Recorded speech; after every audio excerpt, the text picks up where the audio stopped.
हाँ, तो कल के लेक्चर में एसपीडीएफ समझ में आ गया था।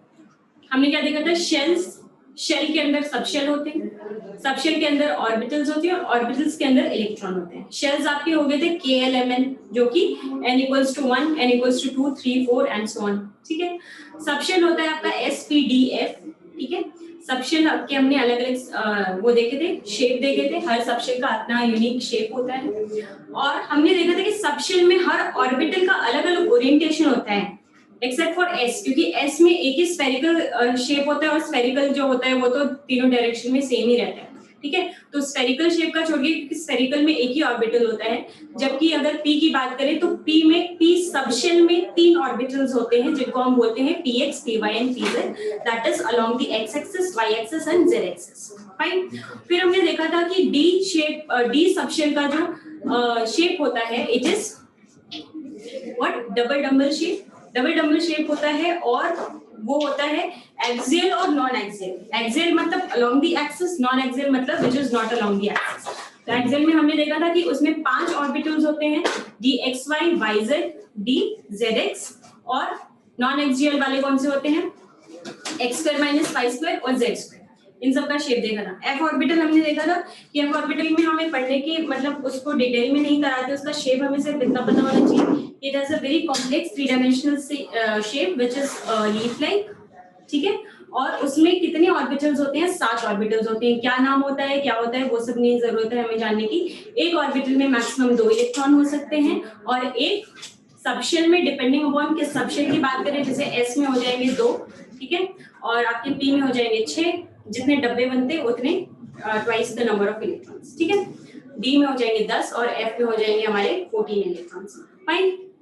फिर हमने देखा था कि किसी भी इलेक्ट्रॉन का अगर हमें एड्रेस बताना है तो एड्रेस हम किस टर्म से बताएंगे, एड्रेस हम बताएंगे उस इलेक्ट्रॉन की एनर्जी कितनी है। ठीक है, पहली बात एनर्जी, उस इलेक्ट्रॉन का शेप क्या है। ठीक है, what is the shape of that orbital, वो किस ऑर्बिटल में एग्जिस्ट कर रहा है, किस ऑर्बिटल के शेप में एग्जिस्ट कर रहा है। और तीसरा जो है वो हमने देखा था ओरिएंटेशन, किस ओरिएंटेशन में था, अगर px है तो ऐसे होगा, py है तो ऐसे होगा, pz है तो ऐसे होगा, तो किस ओरिएंटेशन में। और लास्ट हमने देखा था कि इलेक्ट्रॉन की स्पिन क्या है, मतलब वो एक्सिस के अराउंड अपने किस स्पिन में कर रहा है, क्लॉकवाइज कर रहा है या एंटी क्लॉकवाइज कर रहा है। तो अगर ये 4 ऑप्शंस हमें पता है, मतलब ये 4 चीजें पता है, तो हमें क्या पता चल जाएगा कि इलेक्ट्रॉन एग्जैक्टली एटम में कहां पर है। ठीक है, और ये जो 4 सेट ऑफ नंबर्स हैं, इन्हीं को हम कुछ नहीं बल्कि ये these are the quantum numbers, ये बात हमने कल देखी थी। ठीक है, तो पहला जो क्वांटम नंबर था वो था प्रिंसिपल क्वांटम नंबर। ठीक है, प्रिंसिपल क्वांटम नंबर क्या हमें क्या बता रहा था, वो हमें बता रहा था एनर्जी के बारे में। ठीक है, एनर्जी के बारे में and the distance from the nucleus, it is denoted by small n। ठीक है, और ये हमें पता है कि ये 0 नहीं हो सकता, कोई भी पॉजिटिव इंटीजर हो सकता है, फ्रैक्शन भी नहीं हो सकता है। जैसे कि ऑर्बिट्स होते हैं, ये ऑर्बिट हमें बताता है, ये हमें शेल बताता है। ठीक है, तो कोई भी पॉजिटिव इंटीग्रल वैल्यू हो जाएगी इसकी। क्लियर है। एनर्जी का हमने जो फॉर्मूला देखा था बोहर वाले में, वो भी हमने क्या देखा था कि वो that was only depending on the n। ठीक है, z पे तो डिपेंड कर ही रहा था, लेकिन एक पर्टिकुलर टाइप ऑफ एटम के लिए किस पे डिपेंड कर रहा था, n पे डिपेंड कर रहा था। ठीक है, फिर आते हैं हम नेक्स्ट क्वांटम नंबर। और एक और बात, प्रिंसिपल क्वांटम नंबर किसके बारे में बता रहा है, 2 डायमेंशन मतलब शेल के बारे में बता रहा है या फिर ऑर्बिट के बारे में बता रहा है। एंड ऑर्बिट इज सर्कुलर, मतलब 2 डायमेंशन में होता है। तो ये हमें बताएगा ऑर्बिट एंगुलर मोमेंटम के बारे में, और जो कि किसके बराबर होता है, nh/2π। ठीक है, ऑर्बिट एंगुलर मोमेंटम। ठीक है, दूसरी चीज जो हमने देखी थी, जो दूसरा क्वांटम नंबर होता है वो होता है एजीमुथल क्वांटम नंबर। मैं बोल दूं या लिखते भी जाऊंगा कि ये सारी चीजें कल मैंने लिखवाई थी। ठीक है, तो मैं बोलती जा रही हूँ, बस सुनते जाओ, कहीं डाउट हो तो पूछ लेना, जो मैंने लिखवाया है वही रिपीट कर दो। Next is your azimuthal quantum number, जिसको हम L से डिनोट करते हैं। ठीक है, और ये हमें बताता है ऑर्बिटल का इंफॉर्मेशन देता है, और इसीलिए ऑर्बिटल का इंफॉर्मेशन दे रहा है, इसलिए ये क्या बताएगा, शेप बताएगा, क्योंकि ऑर्बिटल का अपना अपना शेप होता है, शेप बताएगा। और क्या बताएगा, ये ऑर्बिटल एंगुलर मोमेंटम के बारे में बताएगा। And since it is denoted by L, तो ऑर्बिटल एंगुलर मोमेंटम का भी जो फॉर्मूला होगा वो भी किस पे डिपेंड करेगा, L पे, and that is √ of L+1 h/2π। ठीक, तो हमने देखिए एनर्जी कैसे पता चल रही है हमारी, डिस्टेंस फ्रॉम द न्यूक्लियस कैसे पता चले किसी इलेक्ट्रॉन का और किसी भी ऑर्बिटल का, कल हो जाएगा खत्म, ठीक है। शेप क्या होगा वो हमारा एजिमुथल बताएगा, ठीक है। और मैंने क्या बोला था, आपको याद करना पड़ेगी एल की जो वैल्यू होती है, मैंने क्या बोला था कि जो भी आपका घर का एरिया है वो हमेशा बड़ा होगा और कमरे का एरिया क्या होगा, घर से तो छोटा ही होगा, ठीक है। तो इसीलिए एन की वैल्यू तो पॉजिटिव इंटीजर थी, लेकिन एल की वैल्यू क्या होगी, एन से छोटी, ठीक है। एन क्या था 1 2 3 4 टू इंफिनिटी, तो एल क्या हो जाएगा 0 से लेके एन माइनस 1, ठीक है। टोटल वैल्यूज कितनी हो जाएंगी उसकी, एन वैल्यूज, ठीक है। टोटल वैल्यूज एन, और कहां से कहां तक वैरी कर रहा है, 0 से लेके एन माइनस 1। तो एन इक्वल्स टू 1 के लिए क्या हो जाएगा उसके करस्पॉन्डिंग एल, एन माइनस 1 कितना हो जाएगा 0, और एल इक्वल्स टू 0 का क्या मतलब है, कौन सा सबशेल, एस, ठीक है। ये आपको याद करना पड़ेगा। एस इक्वल्स टू 0 मतलब एल इक्वल्स टू 0 मतलब एस सबशेल की बात हो रही है, एल इक्वल्स टू 1 मतलब पी, एल इक्वल्स टू 2 मतलब डी, और एल इक्वल्स टू 3 मतलब एफ। हम यहाँ पे सिर्फ 3 एल और या फिर एन इक्वल्स टू 4 तक बात करते हैं, क्योंकि और ज्यादा एलिमेंट्स हमारे अभी इतने डिस्कवरी नहीं हुए। पीरियोडिक टेबल अगर आप देखोगे तो उसमें भी क्या होता है 4f या 5f तक ही 6f तक ही होता है, मतलब n इक्वल्स टू 4 या 5 तक ही है एलिमेंट्स, बहुत सारे एलिमेंट्स नोन नहीं है, ठीक है। तो समझ में आ गया एजिमुथल क्वांटम नंबर। फिर हमने देखा था magnetic quantum number. Magnetic quantum number हमारे किसके बारे में बात करेगा, ओरिएंटेशन, ठीक है। सबशेल तो पता चल गया, लेकिन वो किस ओरिएंटेशन में है ये कौन बताएगा, मैग्नेटिक क्वांटम नंबर, ठीक है। मैग्नेटिक क्वांटम नंबर को हम डिनोट करते हैं किससे, स्मॉल एन से, ठीक है। और इसकी वैल्यू जो होगी वो वैरी कर सकती है -l से लेके +l तक। तो टोटल कितनी वैल्यूज होगी 2l, और 0 को भी इंक्लूड करेंगे तो फिर 2l + 1 टोटल n की वैल्यूज हो सकती हैं। तो n इक्वल्स टू, अगर मैं कुछ नहीं बोल रही हूँ, मैं सिर्फ बोल रही हूँ, मैं सिर्फ क्या बोल रही हूँ आपका n इक्वल्स टू 3, तो n इक्वल्स टू 3 के करस्पॉन्डिंग मेरे को l की वैल्यू भी पता है कितनी हो जाएगी, n माइनस 1 दैट इज 2। और अगर l2 की बात हो रही है तो क्या किस सबशेल की बात हो रही है, d की बात हो रही है, ठीक है। तो इसको मैं कैसे लिखती हूँ 3d, ठीक है। तो 3d का क्या मतलब है, जो पहला 3 है ये हमें बता रहा है प्रिंसिपल क्वांटम नंबर, और d से हमें क्या पता चल रहा है, l की वैल्यू पता चल रही है। अब 3d में भी क्या हो सकता है, या हमने देखा था कि d के कितने ऑर्बिटल्स होते हैं, d x y y z x z x square minus y square या फिर z square। तो उसके करस्पॉन्डिंग m की वैल्यू क्या हो जाएगी -l से +l, मतलब -2 -1 0 1 एंड 2। तो यही जो 5 वैल्यूज हैं यही बताती हैं डी एक्स वाई में है, डी वाई जेड में है, डी जेड एक्स में है, X square minus Y square में है, या डी जेड स्क्वायर में। आगे बात समझ में, ठीक है। m की वैल्यू -l2 +l। फिर हमने देखा था मैग्नेटिक मोमेंट से हमने क्या देखा था कि ये हमें एक और बहुत इंपॉर्टेंट चीज के बारे में बताता है, क्या, किसके बारे में बताता है मैग्नेटिक क्वांटम नंबर, ओरिएंटेशन के बारे में, ठीक है। फिर आते हैं स्पिन क्वांटम नंबर। जो ऊपर के 3 थे दे वर डिराइव्ड फ्रॉम श्रोडिंगर्स इक्वेशन। जो स्पिन क्वांटम नंबर है इसको हमने आर्बिट्रेरली अज्यूम किया बाय द फैक्ट कि इलेक्ट्रॉन अपने एक्सिस के अराउंड भी क्या कर रहा है, रोटेट कर रहा है, इसलिए उसका स्पिन भी 2 तरह का हो सकता है, क्लॉकवाइज या एंटी क्लॉकवाइज, ठीक है। नोटेशन कोई फिक्स नहीं है, इसको हम स्मॉल s से डिनोट करते हैं। नोटेशन आप +½ को, अगर देखो 2 ही वैल्यूज हो सकती है इसकी, +½ या -½ अगर आप प्लस को क्लॉकवाइज ले लोगे तो माइनस अपने आप ही क्या हो जाएगा, एंटी क्लॉकवाइज हो जाएगा।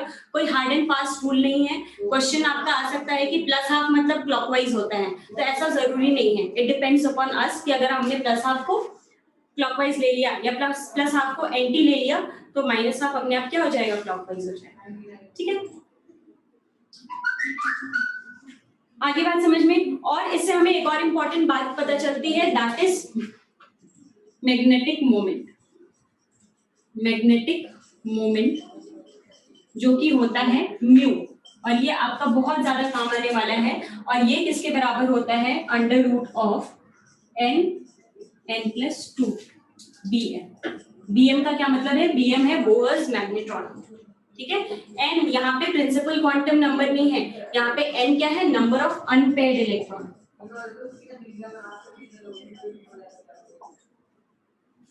ठीक है। तो नंबर ऑफ अनपेयर्ड इलेक्ट्रॉन से हमारे क्या निकल जाएगा, मैग्नेटिक मोमेंट। और since this is a spin quantum number, इसलिए यहाँ पे जो एंगुलर मोमेंटम पता लगेगा वो किसका पता लगेगा, स्पिन एंगुलर मोमेंटम, जिसका फॉर्मूला, अब हम स्पिन एंगुलर मोमेंटम की बात कर रहे हैं तो it will be in terms of s, वहां पे l के टर्म्स में था, उससे पहले n के टर्म्स में था, तो यहाँ पे क्या हो जाएगा, under root s+1 of into h/2, ठीक है, अंडर रूट p, ठीक है। एक क्वेश्चन करें, टोटल नंबर ऑफ स्पिन कैसे पता लगेगा हमारा, जैसे अगर ये है, मान लो ये कौन सा ऑर्बिटल है, bm is the Bohr's magnetron,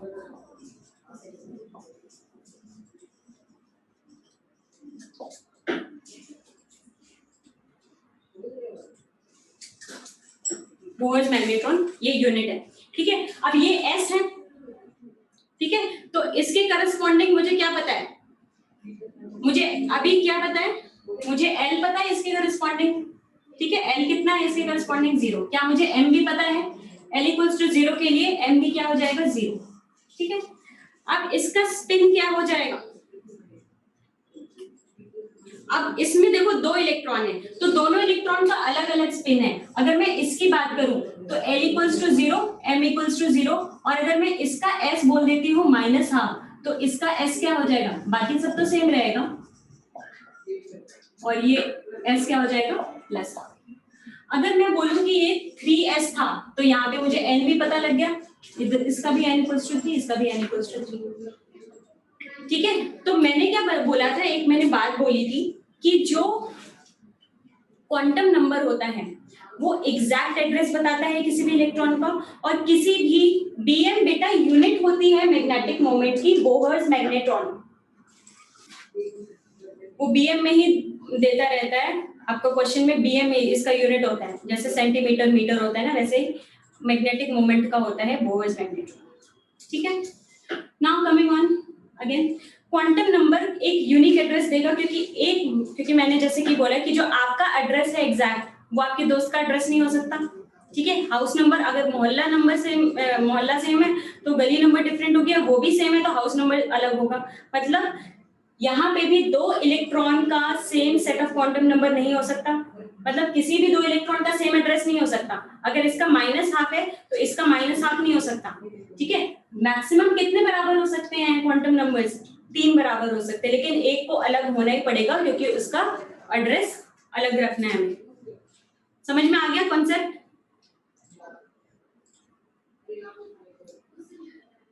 तो अगर मैं पूछूं टोटल स्पिन कितना है इसका, अब इसमें एक है +12 और एक है -12, तो टोटल स्पिन क्या हो गया 0, टोटल स्पिन पूछा है मैंने, टोटल स्पिन 0 हो गया, ठीक है। नेट स्पिन अगर पूछे तो वो नेट स्पिन 0 हो गया है, लेकिन अगर मैं पूछूं मैग्नेटिक मोमेंट इसके करस्पॉन्डिंग, तो वो क्या हो जाएगा 0, क्योंकि कोई अनपेयर्ड इलेक्ट्रॉन नहीं है, ठीक। आगे बात समझ में? अगर मैं ये बोलूं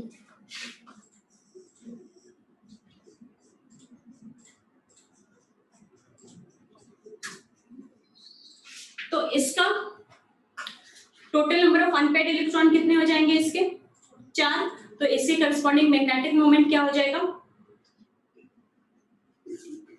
√4 + 2 कितना हो जाएगा, 4 × 6 √24, मतलब कितना हो जाएगा 4 पॉइंट समथिंग, ठीक है। अगर एक इलेक्ट्रॉन रहता है, कई बार आपको क्या गिवन रहता है क्वेश्चन में, आपको गिवन होगा कि कोई एक एलिमेंट है जिसमें जो मैग्नेटिक मोमेंट है वो आ रहा है √3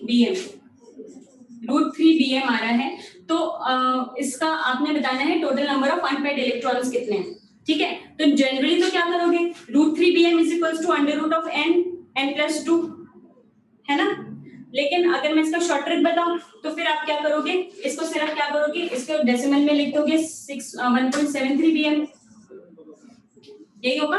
और जो ये वाली वैल्यू होती है ना, यही होता है total number of unpaired electron. अब यहाँ पे कितना आ रहा था, अगर आपको ये चीज नहीं पता होता, सिर्फ 24 गिवन होता, तो ये देखो किसकी वैल्यू कितनी होगी, 4 पॉइंट समथिंग, 5 से तो कम ही होगी, तो फिर total number of unpaired electron कितना हो जाएगा, 4। शॉर्ट ट्रिक है, ठीक है, कुछ सॉल्व करने की जरूरत नहीं है, जो भी डेसिमल से पहले वाला नंबर है वो हो जाएगा total number of unpaired electron. Clear? Question ये बहुत आते हैं इनऑर्गेनिक केमिस्ट्री में, आपके आधे टाइम में यही क्वेश्चन आते रहेंगे, total number of unpaired electron निकालो, मैग्नेटिक मोमेंट निकालो, वेरी इंपॉर्टेंट फैक्टर, ठीक है। अब चलो क्वेश्चन करते हैं कुछ। एनसीईआरटी पढ़ रहे हो सारे या छोड़ गए, भूल गए क्या एनसीईआरटी पढ़ना? एनसीईआरटी छोड़ दोगे तो एनसीईआरटी तुम्हें छोड़ देंगे।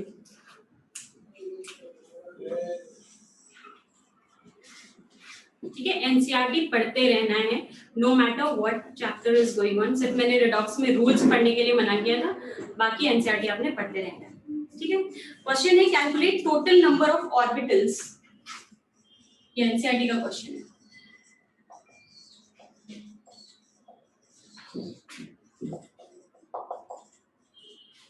Calculate total number of orbitals in third shell.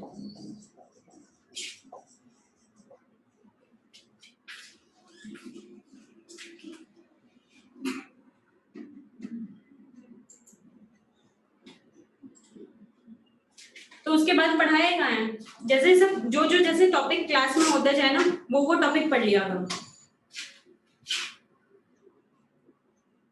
9 very good, Neha, Nikhil, Jindal, very good.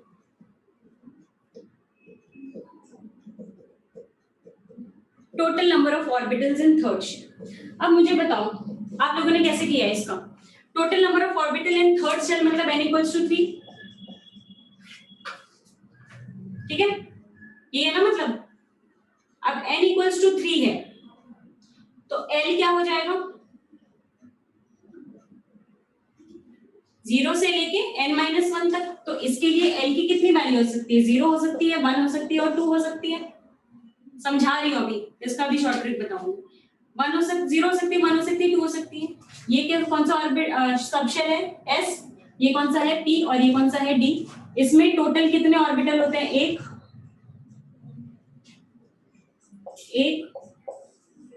3 और 5, कितने हो गए टोटल 9। ऐसे किया है।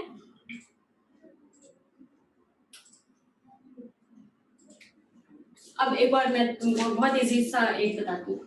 थर्ड शेल है, टोटल इलेक्ट्रॉन्स किसी भी शेल में कितने होते हैं, 2n²। कोई दिक्कत, 2n² मतलब कितना हो गया, 2 × 9 मतलब 18 इलेक्ट्रॉन हो गए। और एक ऑर्बिटल में मैक्सिमम कितने इलेक्ट्रॉन हो सकते हैं, 2, मतलब कितने ऑर्बिटल रहे होंगे, 9 ऑर्बिटल रहे होंगे, तभी तो 18 इलेक्ट्रॉन्स को अकोमोडेट करता है। तो अब से कभी भी क्वेश्चन आए calculate the total number of orbitals, आपने सीधा क्या करना है, आपने एक्चुअली किया क्या, 2n² को 2 से डिवाइड कर दिया है। तो टोटल नंबर ऑफ ऑर्बिटल्स किसी भी शेल में पूछे तो क्या करोगे, n²।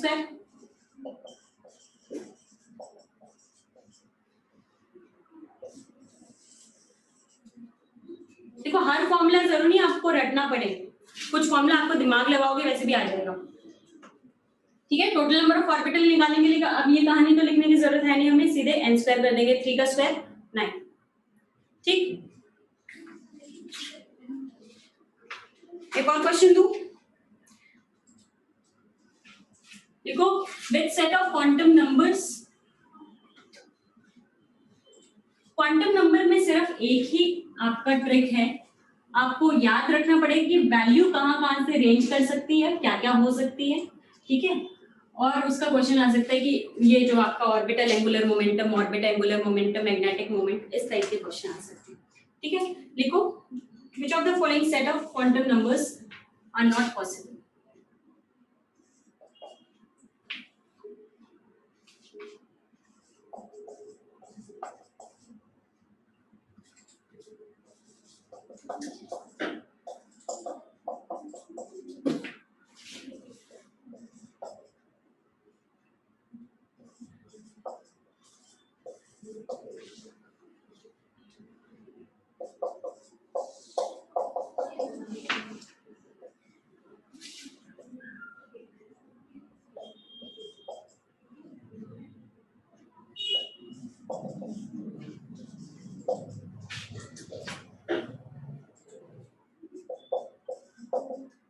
सबका रीजन भी देना।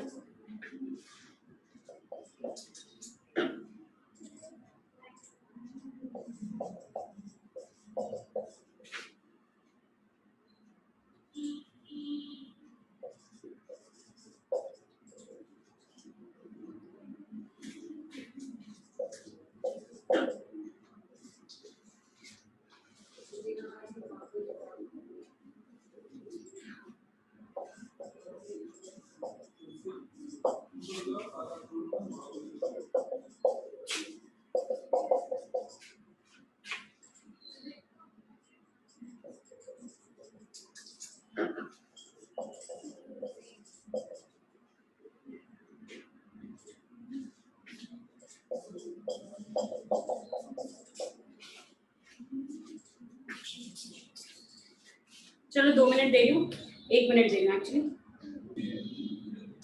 चलो अब मैं करती हूँ डिस्कस। हो गया सबका?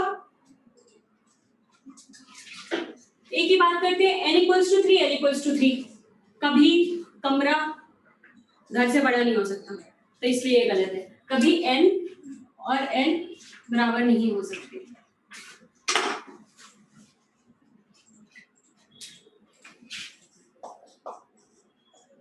ठीक है, तो ये नहीं हो सकता।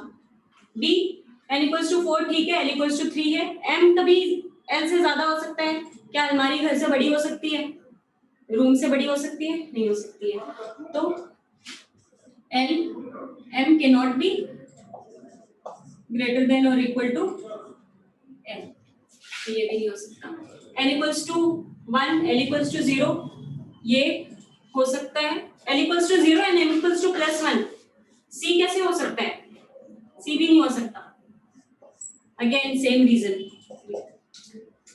ठीक है, ये n इक्वल्स टू 4 ठीक है, ये भी ठीक है, ये भी ठीक है, लेकिन क्या s 0 हो सकता है? s की तो दो ही वैल्यू हो सकती है, +½ या -½ यहाँ पे नेट नहीं पूछा है, यहाँ पे एक इलेक्ट्रॉन का पूछा है, तो ये भी नहीं हो सकता। क्यों? क्योंकि s 0 नहीं हो सकता। कमिंग ऑन टू दिस 6, 5, -5, ये तो हो सकता है। ठीक है, 6, ये -7, ये क्या -6 m क्या -6 से +6 वैरी कर सकते हैं, -7 तो नहीं हो सकता। ठीक है, ऐसे क्वेश्चंस आते हैं आपके। इसके लिए सिर्फ आपको इतनी सी इंफॉर्मेशन जाननी जरूरी थी कि n, l, m और s की वैल्यूज क्या क्या हो सकती हैं, क्या नहीं हो सकती, कहां से कहां तक रेंज कर सकती हैं। ठीक, चलो next question. Calculate the value of n plus l। अब इस तरह को बहुत सारे क्वेश्चन बन सकते हैं, कितने भी तरह के क्वेश्चन बना सकते हैं, जो कि शायद practically possible. n plus l को तो n और l को तो हम जोड़ नहीं सकते, ठीक है, लेकिन न्यूमेरिकली हम इसको ऐड करके क्वेश्चन बना देते हैं। ठीक है, तो वो पॉसिबल नहीं है, लेकिन क्वेश्चन इससे बहुत सारे बन सकते हैं, वो तो हमें बस पता होना चाहिए।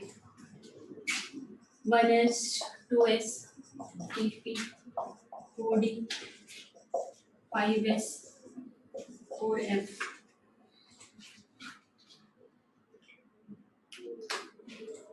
इन सबका n प्लस l की वैल्यू बताओ।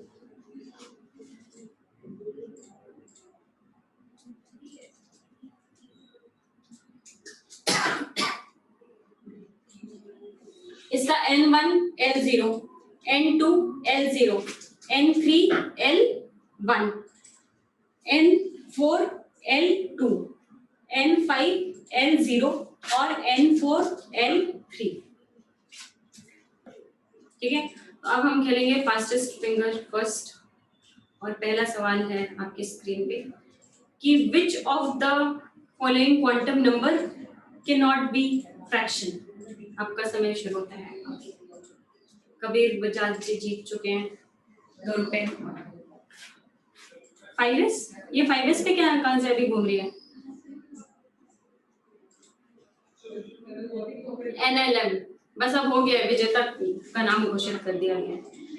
N भी नहीं हो सकता है, L भी नहीं हो सकता है और M भी नहीं हो सकता है। N तो नहीं हो सकता क्योंकि पॉजिटिव इंटीग्रल वैल्यू, L नहीं हो सकता क्योंकि 0 से लेके n-1 तक की वैरी कर रहा है, और M भी नहीं हो सकता है क्योंकि -L से +L जा रहा है।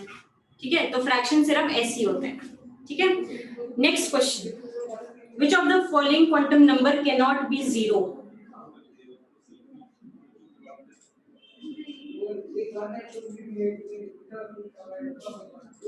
वेरी गुड, फिर से कबीर बजाज विजेता, लग रहा है इस बार जीत जाएगा। नमन, आप थोड़ी देर हो गई, देरी से आपने जवाब दिया। N और S 0 नहीं हो सकते, N is positive integral value और S 0 नहीं हो सकता है। ठीक, और एक और क्वेश्चन पूछो, which of the following quantum number cannot be a negative value? N, L कौन बोलेगा? किसने बोला? ये शायद अलग बच्चे ने बोला। M तो हो सकता है नेगेटिव, N और L। लक्षिका, हाँ लक्षिका इस बार जीत गई।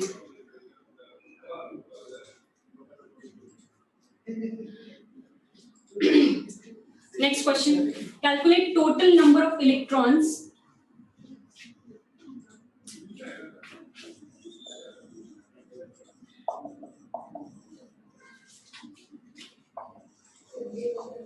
having n plus L is equals to 5। ऐसे कितने इलेक्ट्रॉन्स होंगे जिनमें n plus L, total number of electron having n plus L equals to 5? मैं गलत, n plus L बोल रहा है 5। ठीक है, तो L मिनिमम कितना हो सकता है और n मैक्सिमम कितना हो सकता है? 5। 18 किसने बोला? Vallabhi, very good. ठीक है, n हो सकता है 5, तो इसके करस्पॉन्डिंग L क्या हो जाएगा? 0। ठीक है, n होगा अगर 4 तो L क्या हो जाएगा? 1, और n होगा 3 तो L क्या हो जाएगा? 2।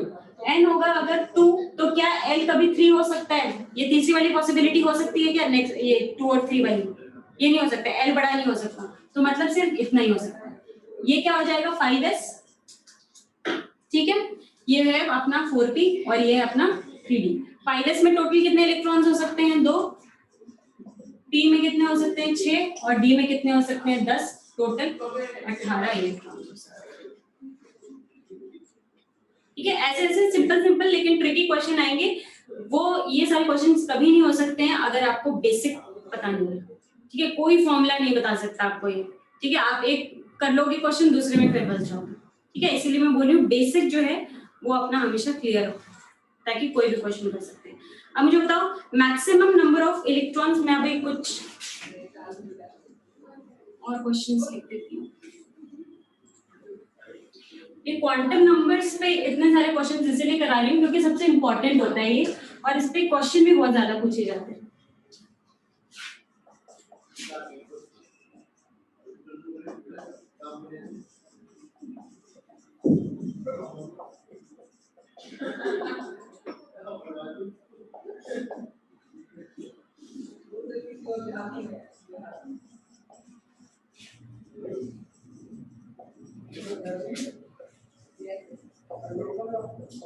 ये आपको n के टर्म्स में बताना है। जब मैं l के टर्म्स से पूछूं तो l के टर्म्स में बता देना।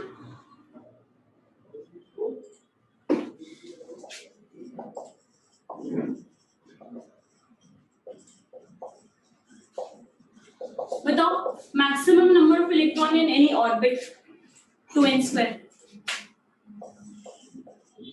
Maximum number of subshell in any orbit, n equals to 1 में कितने सबशेल होते हैं? एक ही सबशेल होते हैं, s। n इक्वल्स टू 2 में कितने सबशेल होते हैं? 2, 2s और 2p। 3 में 3s, 3p, 3d। 4 में 4s, 4p, 4d and 4f। मतलब जितना n है तो ये किसके बराबर हो जाएगा? n के बराबर। ठीक है, number of orbitals in any orbit, समझ रहे हो इसका मतलब? ये मैंने क्या बोला था, जितने नंबर ऑफ इलेक्ट्रॉन्स है उसको 2 से डिवाइड कर दो, कितना हो जाएगा n², ये हमने देखा ही था। ऑर्बिट, ऑर्बिटल्स, सबशेल, ये सारी चीजें आपका कॉन्सेप्ट बिल्कुल क्लियर हो जाएगा इन सारे क्वेश्चन से, ठीक है। Next is your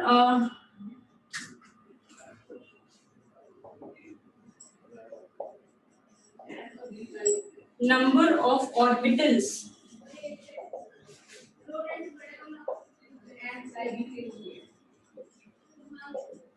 of orbitals in any subshell। किसी भी सबशेल में टोटल नंबर ऑफ ऑर्बिटल्स कितने हो सकते हैं?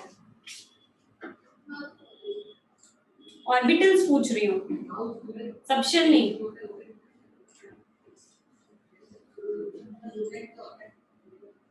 जितना एजिमुथल क्वांटम नंबर हो सकता है उतना ही हो सकता है ना ऑर्बिटल। और एजिमुथल क्वांटम नंबर L कहां से कहां तक वेरी करता है? 0 से लेकर, सॉरी ऑर्बिटल कौन बताएगा? M बताएगा ना। और M कहां से कहां तक वेरी करता है? -L से +L तक। तो कितने ऑर्बिटल्स हो जाएंगे? 2L + 1। वेरी गुड, ठीक है, समझ में आ रहा है ना। फिर लिखो number of electrons in any subshell.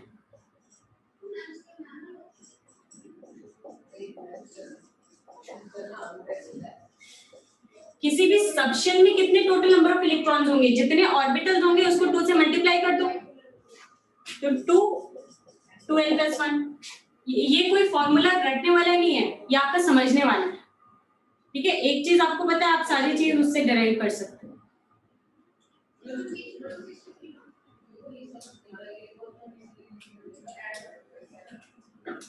Number of electrons, ये इंपॉर्टेंट है, इन any orbit in terms of L। किसके टर्म्स में पूछा मैंने? L के टर्म्स में। N के टर्म्स में तो आपको पता है कितना होता है? 2n²। मैंने L के टर्म्स में पूछा है। देखो मैं बताती हूँ, टोटल नंबर ऑफ इलेक्ट्रॉन किसी भी सबशेल में कितने हो सकते हैं? 2L + 1। इतनी बात समझ में आती है। और ये L जो है वो कहां से कहां तक वैरी कर रहा है? 0 से लेके n-1। तो क्या मैं हर सबशेल का समेशन कर दूं? इसका समेशन तो समझते हो ना, n = 0 से लेके n-1 तक, सॉरी n = 0 से लेके n-1 तक। तो क्या ये हो जाएगा total number of electrons in any orbit in terms of L। और जब आप इसको सॉल्व करोगे तो इसकी वैल्यू किसके बराबर आ जाएगी? 2n²। ठीक है, ये आपका क्वेश्चन पूछा जाता है। ये वाला टर्म समझ में आ गया हमने क्या किया?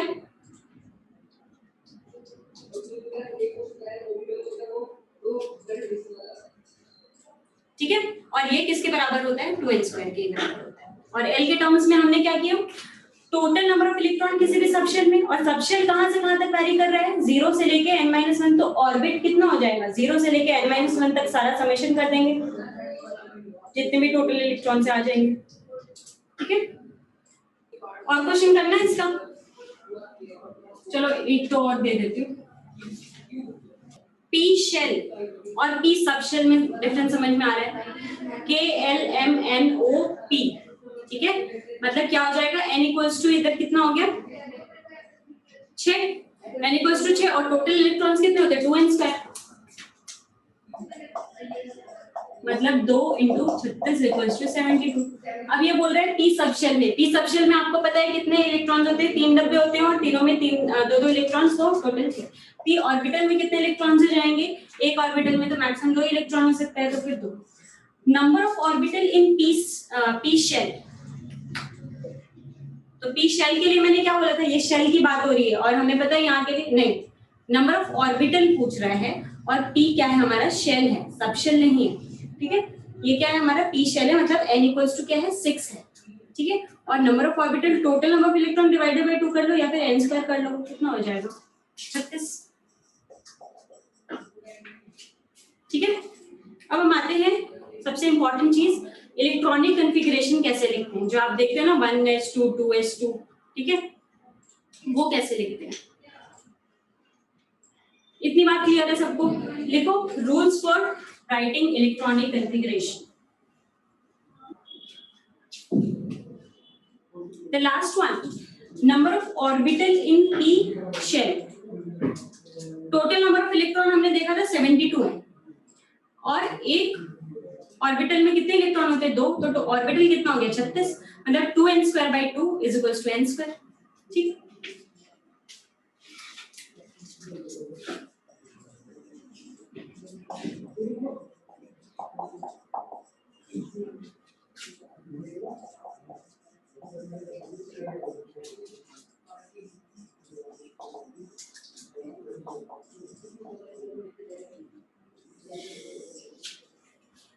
Rules for writing electronic configuration. ठीक है.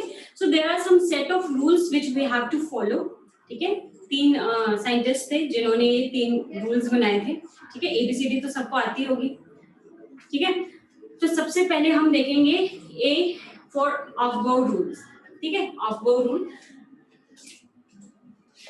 अजीब अजीब नाम है इस चैप्टर में बहुत सारे, क्योंकि कोई भी इंडियन इन्वॉल्व नहीं था. अब जो यूरोपियन कंट्रीज में तो नाम ऐसे होते हैं. ठीक है. ऑफबो रूल या ऑफबो प्रिंसिपल भी बोलते हैं इसको. ठीक है. ऑफबो रूल क्या कहता है? ऑफबो रूल सिंपल सी एक बात कहता है, वो ये कि इलेक्ट्रॉन्स जो हैं वो कहाँ से कहाँ फिलिंग होनी शुरू करेंगे? सबसे पहले लोअर एनर्जी से हायर एनर्जी पे फिल होने शुरू करेंगे. मतलब जो इलेक्ट्रॉन्स जिस शेल का एनर्जी जितना कम होगा वो सबसे जल्दी फिल हो जाएगा, और उसके बाद बाकी फिल होगी. बात समझ में आ गई? और एनर्जी किसकी कम होगी? अगर मैं बोहर मॉडल से देखूं तो एनर्जी किसकी कम होगी? जिसका एन कम होगा. ठीक है. सिंगल इलेक्ट्रॉन स्पीशीज की बात कर रहे हैं, तो जिसका एन कम होगा उसकी एनर्जी कम होगी. लेकिन यहाँ पे मल्टीपल इलेक्ट्रॉन सिस्टम के लिए है, ये मल्टी इलेक्ट्रॉन सिस्टम के लिए हम ये सारे रूल पढ़ रहे हैं. तो यहाँ पे एन के साथ साथ एक और चीज आ जाएगी. क्या? शेल के साथ साथ क्या आ जाएगा? सब शेल. मतलब यहाँ पे जो रूल फॉलो होगा वो होगा n+l, जिसका जितना कम होगा उसमें उसकी फिलिंग उतनी जल्दी होगी. ठीक है. ऑफबो रूल समझ में आ गया? ऑफबो का मतलब, ऑफबो इज अ जर्मन वर्ड जिसका मतलब होता है बिल्डिंग अप. इसका मतलब होता है बिल्डिंग अप. बिल्डिंग अप का क्या मतलब है कि आप कोई भी चीज बिल्ड कर रहे हो, कोई चीज बना रहे हो. मान लो बिल्डिंग ही कोई बना रहे हो, तो कैसे बनाते हो? पहले उसका फाउंडेशन, पहले न्यू बनाते हो, उसके बाद फिर फ्लोर बनाते हो, फिर आपका वो ग्राउंड फ्लोर बनाते हो, फिर फर्स्ट फ्लोर बनाते हो. ऐसे बनाते हो, मतलब नीचे से ऊपर बनाते हो. ऐसा तो नहीं होता है कि 10th फ्लोर बना रहे हो, फिर 9th फ्लोर हवा में, फिर नीचे आते आते उसको जमीन पे रेस्ट किया. ऐसा तो नहीं बनाते. बिल्डिंग हमेशा कहाँ से बनाते हैं? नीचे से बनाना शुरू करते हैं ऊपर. तो ऑफबो भी यही बोल रहा है कि अगर आप बिल्डिंग बना रहे हो, अगर इलेक्ट्रॉन्स की फिलिंग कर रहे हो, तो कहाँ से करोगे? Lower energy to higher energy. ठीक है. और ये लोअर एनर्जी और हायर एनर्जी कैसे पता चलेगा हमें? n+l की वैल्यू से. ठीक. तो यहाँ पे रूल में लिखेंगे according to Aufbau rule,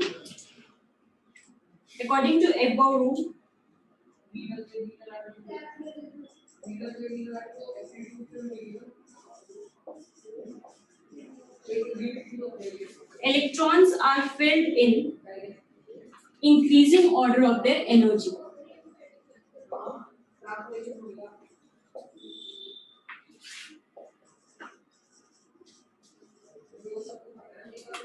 Increasing order of the energy, that is, electrons are filled. First, electrons are filled in those orbitals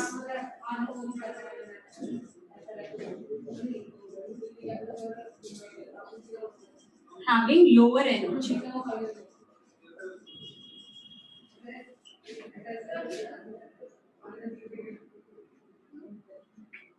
ठीक है. And this order of energy is decided by, कौन सा रूल मैंने बोला था? n+l rule.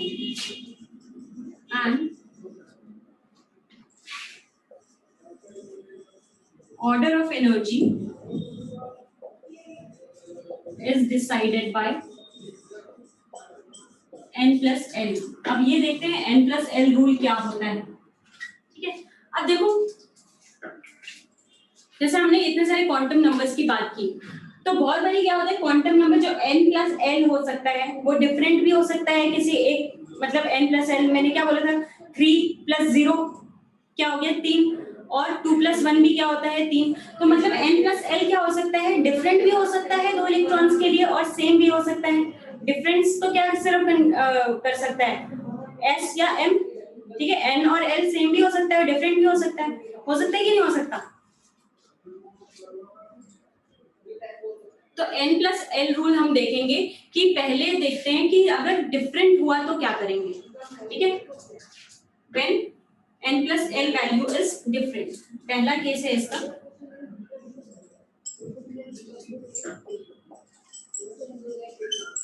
when n+l value is different, तो obviously different है अगर n+l वैल्यू, तो सबसे पहले फिलिंग किसकी होगी, जिसका n+l कम होगा, ठीक है। जैसे अगर मैं बात करूं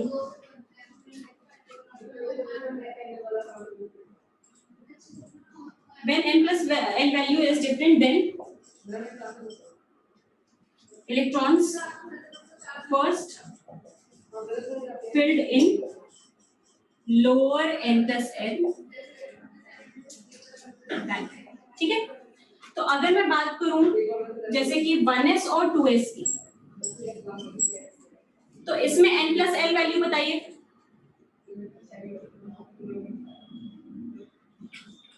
कौन फिल होगा सबसे पहले, 1s, ठीक है, और उसके बाद क्या होगा 2s। तो क्या मैं ये भी कह सकती हूँ कि energy of 1s is lesser than energy of 2s, इसीलिए 1s ज्यादा जल्दी फिल होगा एज कंपेयर टू, क्योंकि ये 1+0 है और ये 2+0 है, ठीक है, तो ये कम, ठीक है। अगर मैं बोलूं 2s और 2p,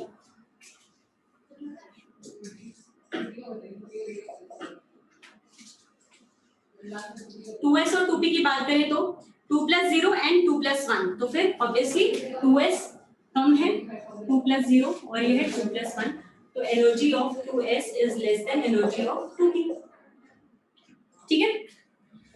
फिर अगर मैं बात करूं 4s और 3d की, तो कौन फिल होगा सबसे पहले,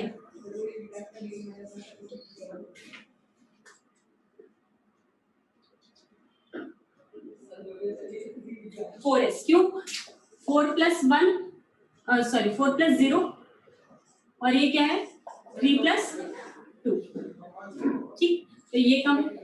हालांकि अगर मैं 4 और सिर्फ 4 और 3 देख के करती तो फिर 4 ज्यादा वैल्यू, लेकिन हम किससे देखना है, हमें n+l वैल्यू देखनी है, ठीक है। तो 4s की एनर्जी कम है एज कंपेयर टू 3d, तो 4s जो है वो सबसे पहले भरेगा एज देन 3d। आगे बात समझ में, n+l रूल का पहला केस, जब n+l डिफरेंट हो तो जिसकी n+l कम हो रही है वही सबसे पहले फिल होगा। लेकिन क्या करें अगर n+l सेम हो, केस 2 में when जब भी दो इलेक्ट्रॉन्स के लिए n+l की value is same, then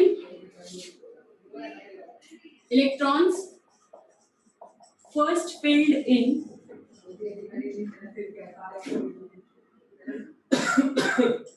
in the orbital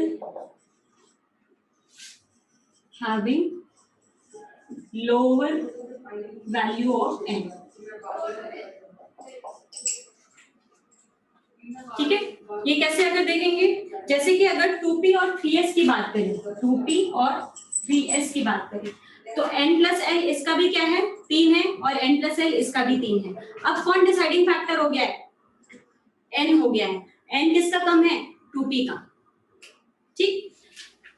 तो ये हो गया 2+0 2+1 और ये 3+0, तो ये कम है, ठीक है। तो इसलिए energy of 2p is less than energy of 3s, तो ये पहले करो, ठीक है। अगर मैं 4p और 3d और 4s की बात करूं, 4p 3d और 4s की बात करूं, सॉरी 5s,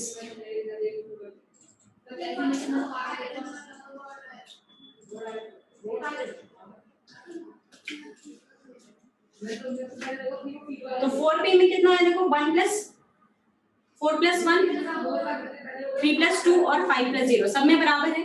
n की वैल्यू देंगे तो 3d फिर 4p फिर 5s। आगे बात समझ में। 4f 4s ये देख रहे हैं यहाँ पे 4f 7s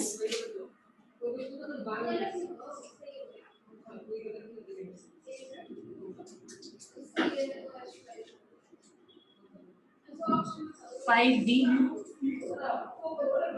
या फिर 6d।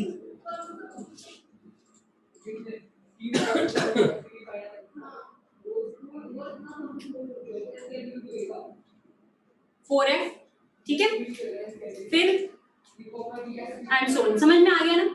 अब इसके लिए हम एक मेमोरी मैप बना लेते हैं। मैप ऑफ ओ रूल का मेमोरी मैप ऐसे बनाएंगे। देखो n equals to 1, n equals to 2, n equals to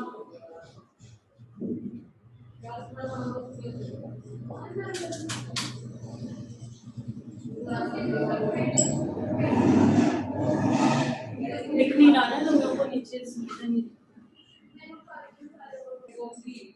ठीक है। पीरियोडिक टेबल में 7 ही पीरियड्स होते हैं ठीक है, इसीलिए हम n equals to 7 तक ही बात करेंगे ठीक है। आप देखना पीरियोडिक टेबल आप सब लोग के पास हो गई। आप देखना उसमें जो n होता है वो 7 तक ही ज्यादातर होता है। अब मुझे बता n equals to 1 किसके किसके लिए हो सकता है? n equals to 0 के लिए है ना, मतलब सिर्फ s के लिए हो जाएगा ये, मतलब ये हो जाएगा 1s। 2 के लिए क्या हो जाएगा 2s और 2p। 3 के लिए क्या हो जाएगा 3s 3p और 3d। 4s 4p 4d and 4f। समझ में आ रहा है ना मैं क्या कर रही हूँ। 5 के लिए क्या हो जाएगा 5s 5p 5d और 5f ठीक।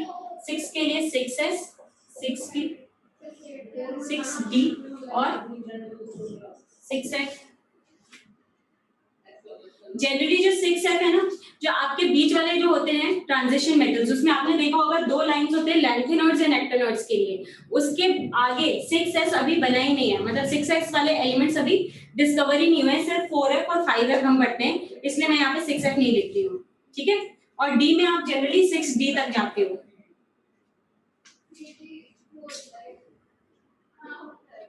कौन कौन से सबशेल आएंगे ये l से पता चलेगा। बताओ n equals to 1 है तो l equals to 0 हो गया, और l equals to 0 है तो एक ही सबशेल हो सकता है, दैट इज s। ऐसे l equals to 0 का क्या मतलब है s subshell.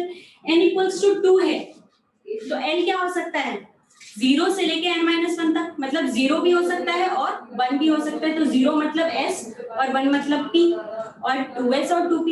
n equals to 3 है मतलब क्या हो सकता है n कौन से वैरी करेगा 0 से लेके 2 तक ठीक है। और 2 किसके लिए होता है d, 1 किसके लिए होता है p और s किसके लिए होता है 0 के लिए। समझ में आ गया 3s 3p 3p। अब ये ऐसे ही फॉलो करेंगे। अब 7 में बताओ 7 में होता है 7s और 7p। हम 7d की बात नहीं करते क्योंकि वो एलिमेंट अभी डिस्कवर ही नहीं हुआ है। अब मुझे बताओ इन सब में n प्लस l की वैल्यू देखते हैं। तो इसमें n प्लस l की वैल्यू कितनी है 1s में 1 प्लस 0 मतलब 1। ये n प्लस l की वैल्यू नीचे लिख रही हूँ ठीक है। ये क्या हो जाएगा आपका 2 प्लस 0 और 2 प्लस 1 मतलब 2 और 3। इसमें 3 4 5 4 5 6 7 ठीक है। 5 6 7 8 6 7 8 और ये 7 और ये 8। ये समझ में आ गया क्या लिख रही हूँ, ये n प्लस l की वैल्यू लिख रही हूँ ठीक। अब इसकी फिलिंग कैसे करेंगे, जो चीजें हमने यहाँ पे अभी ऐसे की थी ना वही चीज को मैं मैप के फॉर्म में बता रही हूँ। पहले 1s ले लोगा ठीक है, 1s के बाद कौन फिल होगा? 2s। सबकी वैल्यू कितनी है? 1s में सिर्फ एक ही है, n प्लस एल 1, और 2 में भी एक ही है, ठीक है क्या? 2s। 3 में कौन है? n प्लस एल की वैल्यू अगर 3 में देखें तो कौन कौन आ रहा है? 3s और 2p, ठीक है। तो पहले हमारा फिल हुआ ये देखो 1s, एरो किस तरफ आ रहा है? 1s फिर 2s, अब कौन आएगा? 2p और 3s। देखो n plus L value same थी तो हम क्या प्रेफर करेंगे? n जिसका कम हो, मतलब अगर ऐसे करती हूँ तो ये होगा पहले 2p फिर 3s फिल होगा, ठीक है। 4 की अगर बात करें तो 4 देखो इसके लिए और इसके लिए है 4 n प्लस एल, तो सबसे पहले 3p फिल होगा फिर 4s फिल होगा। समझ में आ रहा है ना मैं क्या कर रही हूँ? 5 की बात करें तो 5 वाले रेंज में ये देखो ये सारा है, तो पहले 3d होगा फिर 4p होगा फिर 5s होगा, ठीक है। 6 के लिए देखो ये वाले लाइन में सारे आ रहे हैं, तो 4d फिर 5p फिर 6s। 7 में क्या होगा? ये देखो ये वाला सारा 7 है, 4f फिर 5d फिर 6p फिर 7s। और अगर 8 की बात करें तो ये वाला लास्ट वाला हमारा हो गया, ठीक है। मतलब क्या है ये देखो, अब मतलब पहले 1s फिल होगा फिर ये ऐसे जाएगा, फिर क्या फिल होगा? 2s, फिर ये ऐसे जाएगा, फिर क्या फिल होगा? 2p फिर 3s, फिर ये ऐसे जाएगा, फिर 3p और 4s, फिर 4s के बाद 3d, ठीक है, 4p 5s, फिर 5s के बाद ऐसे, फिर इसके बाद ऐसे, और इसके बाद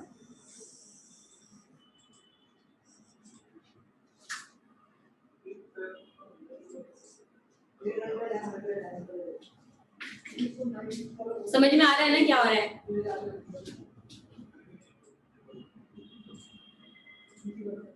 आपको जरूरत जो पड़ने वाली है वो ऐसे याद करेंगे। देखो पहले हो रहा है s, फिर हो रहा है s, फिर क्या हो रहा है? फिर p, ठीक है, s s p, ठीक है। फिर क्या फिल हो रहा है? फिर s, s के बाद फिर क्या फिल हो रहा है? p, s p s, फिर क्या फिल हो रहा है यहाँ से? 4s के बाद d p s। कैसे याद रखोगे? s s p फिर s p s फिर d p s। स्मॉल में लिख देती हूँ, s s p s p s और d p s। समझ गए? And so on. फिर ये वाला चीज तुम याद रखना, याद ही हो जाएगा इसके आगे, ठीक है। समझ में आया? क्या नहीं समझ में आया? मैं ये वाली चीज ये मैं याद रखने को बोल रही हूँ कि यहाँ पे देखो s फिल हुआ 1s के बाद क्या फिल हुआ है? 2s के बाद 2p, ठीक है। तो मैंने बोला s s p, फिर 3s फिर 3p, मतलब s p फिर 4s, s p s फिर d p s, ठीक है। आगे बात समझ में? नेक्स्ट आते हैं हुन्स रूल। अब वो रूल समझ में आ गया सबको? और वो रूल का सिंपल क्या मतलब है? n प्लस एल रूल, कि जिसकी n प्लस एल की वैल्यू कम होगी वो सबसे पहले बढ़ेगा, और जब n प्लस वैल्यू सेम होगी तो वैल्यू किस पे डिपेंड करेगी? हमारी n पे, ठीक है। नेक्स्ट आते हैं हुन्स रूल। अब हुन्स रूल, बस ये मैं हुन्स रूल बता दूं, सेकेंड है, 3 रूल होते हैं वैसे, तीनों रूल बता दूं मैं आज, उसके बाद हम करेंगे, ठीक है। हुन्स रूल क्या कहता है कि जो इलेक्ट्रॉन की पेयरिंग होती है, जैसे ये मैंने ऐसे बनाया था ना, p ऑर्बिटल मैंने कैसे बनाया था? p सबशेल ऐसे, और मैं फिलिंग कैसे कर रही थी? फिलिंग कैसे कर रही थी? पहले सिंगल फिलिंग कर रही थी, उसके बाद पेयरिंग कर रही थी, है ना? तो हुन्स रूल यही कहता है कि पहले जो इलेक्ट्रॉन की पेयरिंग होगी वो सिंगल पेयरिंग होगी, जब सारे कमरे भर जाएंगे तभी आप उनको दोबारा पेयर करना स्टार्ट करोगे। यानी कि पहले एक कमरे में 2 लोगों को घुसा दिया, फिर एक एक को अलग अलग दे दिया। पहले सब में एक एक फिल करेंगे, उसके बाद क्या करेंगे? पेयरिंग स्टार्ट करेंगे। ठीक है।